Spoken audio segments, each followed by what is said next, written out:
হুশ,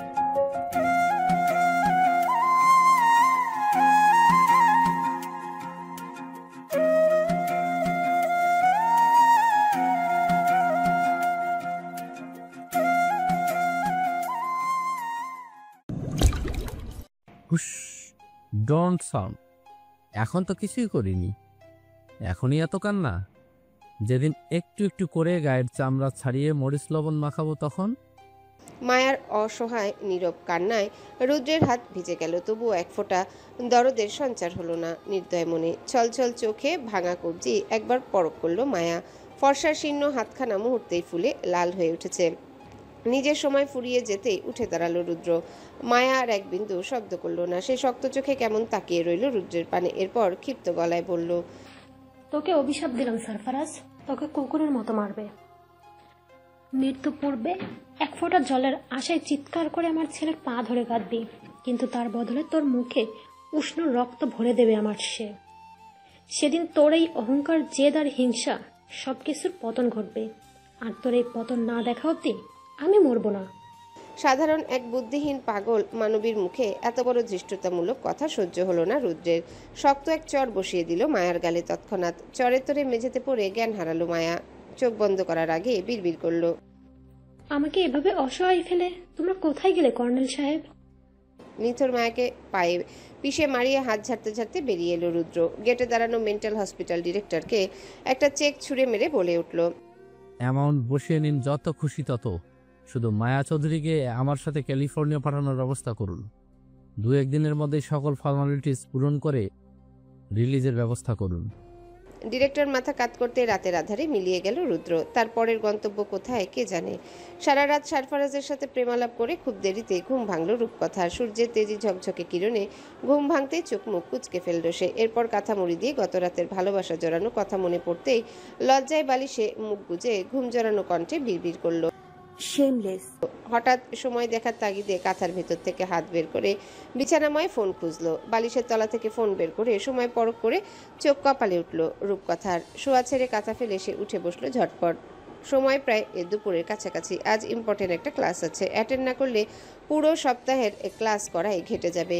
ফিজিওলজির কঠিন এক অধ্যায় চলছে, হাতে সময় মাত্র 1 ঘন্টা। এত দ্রুত রেডি হয়ে কলেজে যেতে পারবে কিনা তার রূপকথা জানে না, কিন্তু তাকে যেতেই হবে। এদিকে নেলির উপরও চরম রাগ হলো তার। মেয়েটা কি তাকে একবার ডাকতে পারলো না? আর শিউলি, সেই বা কোথায়?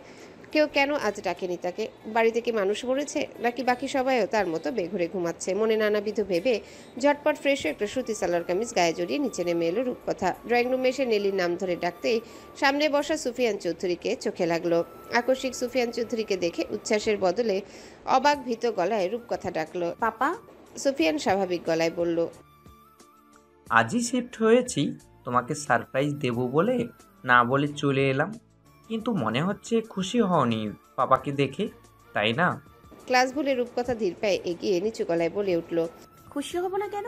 এভাবে বলছো কেন? হুট করে অসময়ে দেখে জাস্ট শকড হয়ে গেছি, আর কিছুই নয়। কথা বাড়ালো না সুফিয়ান, শুধু কঠিন গলায় বলল, বাসায় চলো, তোমার মা অপেক্ষা করছে। ব্যাগপত্র তোমার ফুপা বিকেলে দিয়ে আসবে। এই বাড়ি ছেড়ে যাবার কথা শুনে রূপকথার চোখ ছলছল করে উঠল। ওখানে চাইলেও সারফারাজের সাথে প্রতিদিন দেখা করতে পারবে না সে। পুলিশের গার্ড ডিঙিয়ে বাংলোর পাঁচিল ডিঙাতে পারবে না সারফারাজ। আর সারফারাজকে না দেখে দম বন্ধ হয়ে মারা যাবে রূপকথা। এই যন্ত্রণার পরিত্রাণ কিভাবে হবে তবে? ভেতরে ভেতরে যন্ত্রণায় দগ্ধ হয়ে অসহায় চোখে শিউলি, আমজাদ, হায়দার, সবশেষে নেলির পানে নজর স্থির করলো রূপকথা, কিন্তু কেউ সেরকমভাবে তাকে আটকালো না। প্রত্যেকের চোখ মুখ থমথমে। রূপকথার ভয় আরেক ধাপ বাড়লো এবার। সে বুঝলো সারফারাজের বিষয়ে নিশ্চিত তার বাবা কিছু জেনেছে। রূপকথা নিবু গলায় বলল, ওপরে আমার ঘর থেকে আমি একটু আসছি বাবা, নেলির সাথে আমার ইম্পর্ট্যান্ট একটা কথা আছে। সুফিয়ান কড়া গলায় বললেন, হাতে সময় কম রূপকথা, অন্য একদিন আলাপ করব, বাসায় চলো। রূপকথা মাথা নিচু করে ঘাড় কাত করে সাইজা নিয়ে সুফিয়ান চৌধুরীকে উত্তর করলো, ঠিক আছে চলো। প্রায় 2 ঘন্টা ধরে রূপকথার অপেক্ষায় মেডিকেল কলেজের সামনে দাঁড়িয়ে আছে সারফারাজ। ভেবেছিল রূপকথাকে সারপ্রাইজ দেবে, কিন্তু কুম্ভকর্ণ মেয়েটা আজ কলেজেই আসেনি। আশেপাশে পাগলি সম্বোধন করা নেলি মেয়েটাকেও দেখা যাচ্ছে না। ঠোঁটে একটা সিগারেট জ্বালিয়ে সারফারাজ মনে মনে বলল, আজ আসেনি নাকি? কিন্তু কেন? রাতে তো বলেছিল ইম্পর্টেন্ট ক্লাস আছে। রূপকথাকে না দেখে স্থির থাকতে পারল না সারফারাজ। পকেট হাতড়ে ফোন বের করে ডায়াল করলো রূপকথার নাম্বার। রিং বেজে কল কেটে গেল। একবার, দুবার, 10 বার কল তুলল না রূপকথা। অজানা ভয়, দুশ্চিন্তা সবশেষে রূপকথার কিছু হলো কিনা সেই চিন্তায় সবকিছু ভুলে আমজাদ হায়দারের বাড়ির অভিমুখে ছুটল সারফারাজ। স্বচক্ষে দেখা যায় কি হয়েছে রূপকথার। রাস্তার জ্যাম ঠেলে 40 মিনিটের ব্যবধানে আমজাদ হায়দারের প্রকাণ্ড বাড়ির সামনে এসে দাঁড়ালো সারফারাজ। গাড়ি থেকে নামতেই নেলিকে চোখে পড়ল। মনে হলো কাউকে বিদায় দেবার জন্য রাস্তা অব্দি এসেছিল। পিছনে মুড়ে নেলি হাঁটা ধরতেই সারফারাজ ডাকলো। শালি সাহেবা। সারফারাজের অদ্ভুত ডাকে কপাল কুঁচকে পেছনে তাকালো নেলি। আকস্মিক সারফারাজকে দেখে ভয়ে বুক কেঁপে উঠল তার। সারফারাজকে পাত্তা না দিয়ে নেলি আবার প্রস্থান নিতে পা বাড়ালো। সারফারাজ বাঁকা হেসে বলে উঠল, যদি পাই না থাকে তো কি দিয়ে হাঁটবে এমন ঢ্যাং ঢ্যাং করে শালি সাহেবা? সারফারাজের ভয়ানক হুমকিতে পা থেমে গেল নেলির। সারফারাজ এগিয়ে নেলির সামনে গিয়ে শুধালো, আমার বাচ্চাটা কই? সে ফোন ধরছে না কেন? বুকের ভেতর তীব্র দহন হচ্ছে, সাময়িক বিরহে। নেলি মাথা নিচু করে ইতস্তত গলায় জবাব দিল, মামা ওকে নিয়ে গেছে ভাইয়া। রূপকথা চলে গেছে শুনে সারফারাজের কেমন শূন্যতা কাজ করলো হৃদয় জুড়ে। কিছুটা কম্পিত গলায় শুধালো। ঠিকানা বলো। নেলি নিরুপায় হয়ে বলে উঠল, মেয়েটার বিপদ বাড়ছে কেন ভাইয়া? মামা সব জেনে গেছে। আমার কাছে কিছুই ভালো ঠেকছে না, আপনি ফিরে যান। নেলির কথায় মুহূর্তে সারফারাজের কোমল মুখশ্রী শক্ত হয়ে উঠল। কপালে নীল শিরা ফুলে চোখ দুটো শিকারী জন্তুর ন্যায় জ্বলে উঠল। নেলি তা খেয়াল করে বেশ ভীত হলো। সারফারাজ ঠান্ডা গলায় জবাব দিল, ফেরার সমস্ত পথ বন্ধ শালি সাহেবা। তোমার মামা চূড়ান্ত ভুল করেছেন। আমি বড্ড নির্দয়। শুধুমাত্র রূপকথা ছাড়া সকলের জন্যই আমি পশু তুল্য। মুখোশ পড়িয়ে থাকতে দাও, আসল রূপ বেরিয়ে এলে কেউ সইতে পারবে না। ইলশেগুড়ি বৃষ্টি আর ঘন কালো মেঘের চারিপাশে কেমন থমথমে। কমিশনারের বাংলোর সামনে সরল চিকন রাস্তার পাশে সোডিয়াম লাইট নিভু নিভু আলো দিচ্ছে। এলোমেলো বাতাসের দাপটে এই বুঝি আলো নিভে গেল। চারিপাশে অসংখ্য ঝিঝি পোকা ঝিঝি ধ্বনি কানে তালা লাগিয়ে দিচ্ছে। ক্রমশ কমে আসছে মানুষের হাঁকডাক, বাড়ছে বর্ষণের ধারা। বাংলোর সামনে বিশাল এরিয়া নিয়ে ফুলের বাগান আর সবুজ মাঠ। বাগানের একপাশে বসার ব্যবস্থা আছে, চারিপাশে কনস্টেবলদের সতর্ক টহল। ধীরে ধীরে বৃষ্টির ধারা বাড়লো, সেই সাথে নীরব হলো সবকিছু। সুফিয়ান চৌধুরীর মুখোমুখি দাঁড়িয়ে আছে সারফারাজ। বৃষ্টিতে তার শরীর ভিজে নিংড়ে নিংড়ে জল গড়াচ্ছে, কিন্তু দৃষ্টি শান্ত, চোয়াল শক্ত, মুখে কোনো ভীতির ছাপ নেই। যা আছে তা কেবল কঠোরতা। সুফিয়ান চৌধুরীর গায়ের সাদা পাঞ্জাবি ভিজে শরীর দৃশ্যমান হলো। বুকের গুলির ক্ষতটা পাতলা পাঞ্জাবি ভেদ করে দেখা গেল। তাতে দৃষ্টি তাক করে তড়িৎ চোখ সরিয়ে নিল সারফারাজ। এরপর তপ্ত শ্বাস ফেলে সোডিয়াম লাইটের আলো আধারিতে তাকিয়ে রইল। দুজনাই নীরব। বৃষ্টির ঝরঝরে ধারা উপেক্ষা করে কারো শ্বাসের শব্দ শোনা যাচ্ছে না। সারফারাজ জানে সুফিয়ান কেন তাকে ডেকেছে। এর পোক্ত উত্তরও সারফারাজের কাছে রয়েছে। প্রশ্ন করা মাত্রই উত্তর দেবে সারফারাজ। নীরবতা ভাঙলেন সুফিয়ান চৌধুরী। অসহায় গলায় শুধালেন, এই যখন নিবি তখন দিয়েছিলি কেন? সুফিয়ানের অসহায় প্রশ্নে মুখের উপর চট করে উত্তর দিতে পারল না সারফারাজ। ভেতর থেকে বিবেক বাধা দিল। সারফারাজ সুফিয়ানের দৃষ্টিতে দৃষ্টিও মেলালো না। তার দৃষ্টি এখনও সেই আলো আধারিতে। সুফিয়ান কম্পিত হতাশা মিশ্রিত শ্বাস ফেলে পুনরায় বলে উঠলেন, রূপকথার সুন্দর একটা ভবিষ্যতের জন্যই তো ওকে আমার হাতে তুলে দিয়েছিলি, তাই না? সারফারাজ মাথা ঝাঁকিয়ে জবাব দেয়, হুম। নিজের সন্তানের মতো মানুষ করেছি আমি রূপকথাকে। ওর ভালো মন্দ বিচার করার অধিকার আমার আছে নাকি নেই? সারফারাজ এবার মাথা তুলে সুফিয়ানকে দেখলো। এরপর খানিক মেপে হাসলো, স্পষ্ট ব্যথাতুর হাসি। সেই হাসিতে সুফিয়ানের প্রতি অবজ্ঞা খসে পড়ল, কিন্তু সুফিয়ান তা গায়ে মাখল না। অদূরে গুড়গুড় শব্দে বিদ্যুৎ চমকালো। তাতে সারফারাজের বেদনায় নীলহা মুখশ্রী পরিষ্কার নজরে এলো। বৃষ্টির ধারায় ফর্সা মানুষটা ফ্যাকাশে হয়ে উঠেছে। সারফারাজ মনে মনে কথা গুছিয়ে নিল। এরপর বলে উঠল, রূপকথার জন্য আমি বিপজ্জনক। ইন কমিশনার সাহেব, অতগুলো মানুষের প্রাণ সেদিন কেন গেছিল আপনি সবটা জানেন। আমার মানুষ খুনের হাতে খড়ি হয়েছে রূপকথার নিরাপত্তার জন্য। রূপকথার বসবাস আমার হৃদয় গহীনে। ওখানে ওকে ক্ষতি পৌঁছানোর দুঃসাহস কারণেই।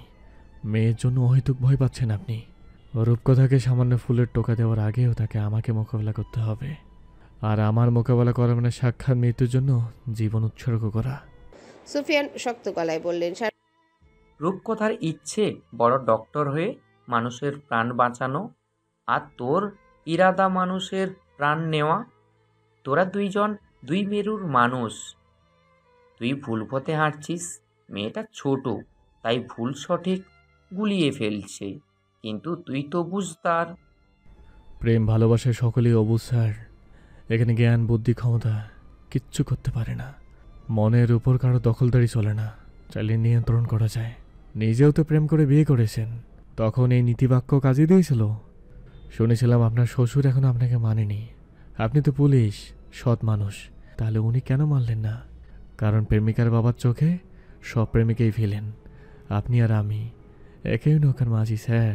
সারফরাজের খোঁচা মারা কথায় সুফিয়ান চৌধুরীর ইচ্ছে হলো নিজের মাথা নিজেই ফাটাতে, কিন্তু তা সম্ভব নয়। যেভাবেই হোক সারফরাজকে বুঝিয়ে শুনিয়ে মানাতে হবে, নইলে রূপকথার ভবিষ্যৎ অন্ধকারে নিমজ্জিত হবে। বাবা হয়ে মেয়ের জীবন এভাবে আধারে ঢেকে যেতে দিতে পারেন না তিনি কিছুতেই। তাই সুফিয়ান সারফরাজের সামনে এগিয়ে খপ করে সারফরাজের হাত চেপে ধরে বলে উঠল, এই দেখ, তোর বড় হয়ে তোকে হাত ধরে অনুরোধ করছি, আমার মেয়ের পিছু ছেড়ে দে। রূপকথার থেকেও অনেক সুন্দর মেয়ে আছে, তাদের বিয়ে কর, প্রেম কর, যা খুশি তাই কর, কিচ্ছু বলবো না, প্রমিস। সারফরাজ কাটকাট গলায় উত্তর করল, সরি, সম্ভব না, অলরেডি স্টাম্প মারা হয়ে গেছে। তোর পায়ে ধরি, মানবি? না। ভুলে যাস না, তোর প্রাণ আমি বাঁচিয়েছিলাম, নইলে এতদিনে জেলে পচে মরতি। সারফরাজ তাচ্ছিল্য হেসে শুধায়, সিরিয়াসলি? এমন কোনো জেল তৈরি হয়নি যেখানে আমাকে আটকে রাখে। আপনি না চাইলেও আমি ঠিক বেঁচে যেতাম, কারণ আমাকে থামানোর সাধ্য কারণেই। খামোখা আপনি মরতে বসেছিলেন, আর এটা ভাববেন না যে আমি পালানোর জন্য গুলি করেছিলাম আপনাকে। আপনার গুলি খাওয়ার শখ হয়েছিল, তাই সেই শখটা মিটিয়েছিলাম আমি। That's it. এত বড় নাফরমানি কথা বলতে তোর বুক কাঁপছে না? না, আপাতত আপনার মেয়েকে এক পলক দেখার জন্য প্রাণ থেকে দেখি করছে, এই বুঝি মরণ হয়। সামনে থেকে সরুন তো, সারাদিন দেখতে পারিনি, জান কচলাচ্ছে আমার। সারফরাজের প্রেম ঘটিত কথায় সুফিয়ান চৌধুরীর চোখ বুজে এলো। সে পরিস্থিতি সামাল দিতে সারফরাজের কাঁধ বুলিয়ে বোঝানোর মতো করে বলে উঠল, তাহলে পাপের পথ থেকে ফিরে আয়, আমি নিজে দাঁড়িয়ে তোদের বিয়ে দেব। আমার ফেরার সমস্ত পথ বন্ধ কমিশনার সাহেব, আর আমার বিয়েতে আপনাকে কষ্ট করে দাঁড়িয়ে থাকতে হবে না, আমি নিজে নিজে দাঁড়িয়ে বিয়ে করতে পারবো। এবার সুফিয়ান ক্রুদ্ধ হাসলেন। এই ছেলে নিজের সিদ্ধান্তে অটল থাকবে, তা সুফিয়ান খুব ভালো বুঝলেন। তাই রাগী গলায় বললেন, রূপকথাকে ঠিক ফেরাবো আমি, দেখিস তুই। সারফরাজ শব্দ করে হেসে বলে উঠল, আমার চাইতো 2 ধাপ উপরে আপনার মেয়ে, পারলে ফিরে দেখান। আপনি ফেরাতে পারলে আমি কখনই ওকে ডিস্টার্ব করবো না, গড সোয়ার। কিন্তু ফেরাতে না পারলে আমাকেও থামাতে পারবেন না আপনি। বলেই হনহন করে বাংলার আঙিনায় গিয়ে দাঁড়ালো সারফরাজ। এরপর ডাকলো, হেই ফেরিটেল।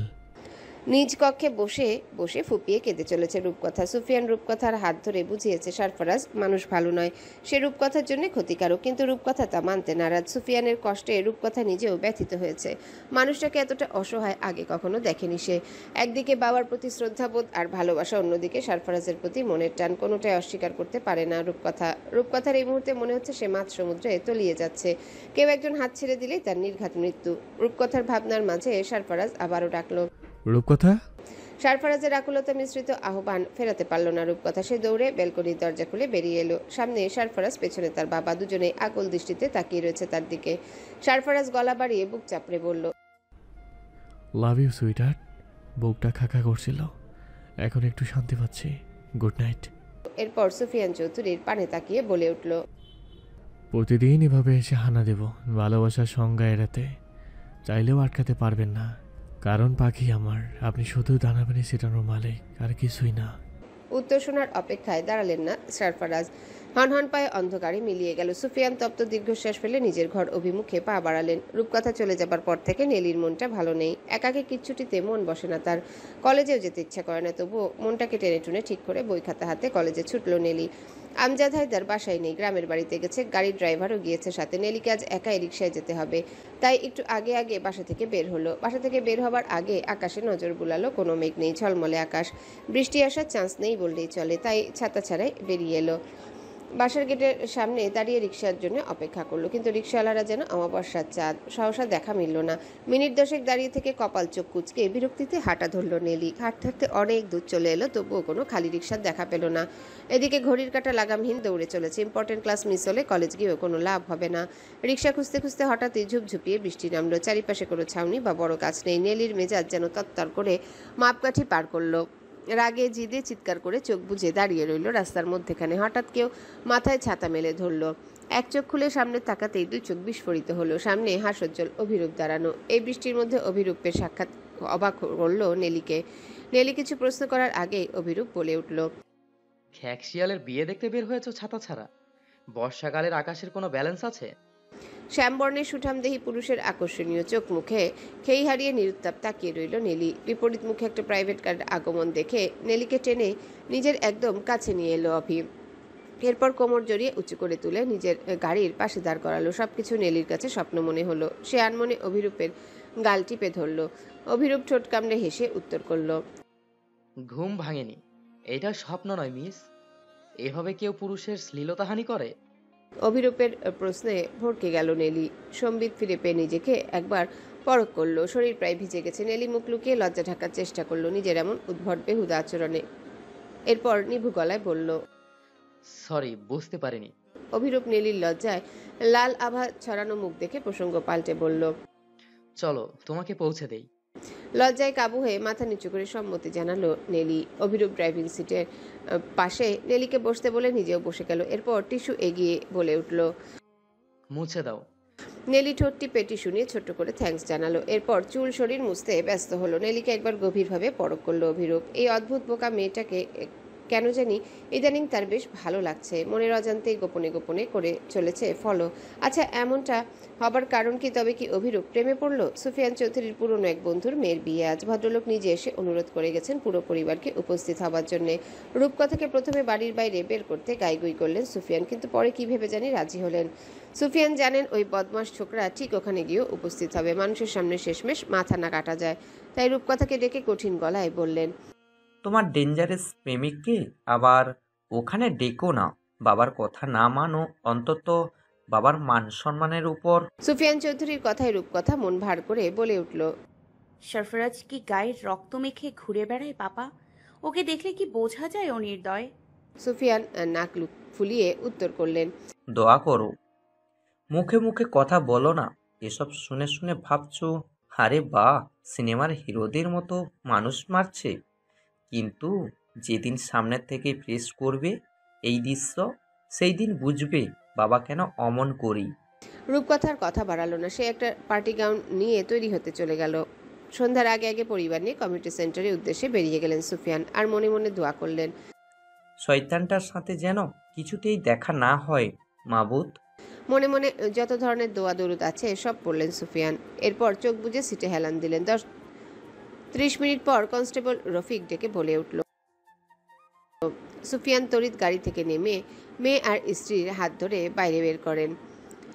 এরপর চারিপাশে সতর্ক দৃষ্টি বুলিয়ে ভিতরে প্রবেশ করলেন। চারিপাশে সারফারাজকে না দেখে বেশ শান্তি অনুভব করলেন মনে মনে। মেয়ে যে তার কথা রেখেছে এটা ভেবেই এক প্রকার নিশ্চিন্ত হলেন। বিয়ে কেন্দ্র করে বিশাল বড় আয়োজন করেছেন শিল্পপতি আশরাফ মির্জা। একমাত্র মেয়ের বিয়ে উপলক্ষে কিচ্ছুটি বাদ রাখেননি। রূপকথাকে দেখতে পেয়ে আশরাফ মির্জা দ্রুত পদে এসে মাথায় হাত বুলিয়ে আদর করলেন। এরপর একজন ওয়েটার ডেকে ওয়েলকাম ড্রিঙ্কস দিতে বলেন। সেন্টার ভর্তি পরিচিত মানুষজন। আরও কয়েকজন পুরনো হারিয়ে যাওয়া বন্ধুর সাক্ষাৎ পেল সুফিয়ান। দীর্ঘদিন বাদে পরিচিত হারানো বন্ধু পেয়ে মেয়ে স্ত্রী ভুলে আড্ডায় সামিল হয়ে হাস্যরসে মেতে উঠলেন সুফিয়ান চৌধুরী। রেখা নিজেও আশরাফ মির্জা সহধর্মিনীর সাথে আলাপে মশগুল হলেন। ওয়েটার জুসেনের রূপকথার সামনে ধরতেই কয়েকটা বাচ্চার দল হুড়োহুড়ি করে ওয়েটারের সাথে ধাক্কা খেল। অসাবধানতাবশত ওয়েটারের হাত থেকে জুস পড়ল রূপকথার জামায়। ওয়েটার ভীত ফ্যাকাশে মুখে ক্ষমা প্রার্থনা করতে রূপকথা তাকে রিল্যাক্স থাকতে বলে ওয়াশরুমের দিকে হাঁটা ধরল। ওয়াশরুমের সাইডটা ফাঁকা। সবকিছুর আয়োজন বাইরের খোলা এরিয়া থাকায় ভেতরে প্রায় ফাঁকা। রূপকথা ওয়াশরুমের বাইরের বেসিন থেকে পানি নিয়ে জামা ক্লিন করতে লাগলো। রূপকথা যখন নিজের ড্রেস ক্লিন করতে ব্যস্ত, ঠিক সেই মুহূর্তে কেউ এসে পেছন থেকে তাকে শক্ত করে জড়িয়ে ধরল। আকস্মিক পুরুষালী স্পর্শে ভীত হয়ে থমকে দাঁড়ালো রূপকথা। কিন্তু যখন পেছনের মানুষটা রূপকথার ঘাড়ে বিড়ালের মতো নাক ঘুষল, তখন রূপকথার বুঝতে বাকি রইল না মানুষটাকে। সারফারাজের উষ্ণ স্পর্শে চোখ বুজে সারফারাজের বাহু জড়িয়ে ধরল রূপকথা। রূপকথার কানে মাথায় চুমু এঁকে নিঃশাক্ত গলায় সারফারাজ বলল, তোমার উত্তাপে মমের মতো গলতে ইচ্ছা করছে। এত আগুন কেন জ্বালিয়েছ? কথার গহীন মর্মার্থ বুঝল না রূপকথা। নিছক সামান্য প্রেমানুভূতি ভেবে আবেশে উত্তর দিল। গলতে মানা করেছে কে? সারফারাজ দুষ্টু হেসে হাতের বাঁধন আরেকটু শক্ত করে ফিসফিস করে বলে উঠল, সইতে পারবে না, কেঁদে কেটে পালাতে চাইবে। আর একটু বড় হও। রূপকথা কপাল কুঁচকে উত্তর করল, ধুর। সারফারাজ রূপকথার লতানো কোমর চেপে ধরে মাদকতা মিশ্রিত গলায় বলে উঠল, নেশা ধরে যাচ্ছে হানি, নিজেকে ধরে রাখা দুষ্কর। ভুলভাল কিছু করে ফেললে সব দোষ তোমার। নিষিদ্ধ ইঙ্গিত অল্প টের পেল রূপকথা। লজ্জায় তার কর্ণদ্বয় লাল হয়ে উত্তপ্ত হয়ে উঠল। নিজেকে সারফারাজের বন্ধন থেকে ছাড়ানোর বৃথা প্রয়াস করে বলে উঠল, তোমাকে এখানে ডাকাই আমার ভুল হয়েছে, পচা লোক। সারফারাজ রূপকথার গালে চুমু এঁকে আহ্লাদি গলায় বলে উঠল, তোমার আগে ইনভিটেশন পেয়েছি আমি, ডার্লিং। অবিরূপের মানতে মনে বিয়ে এটা।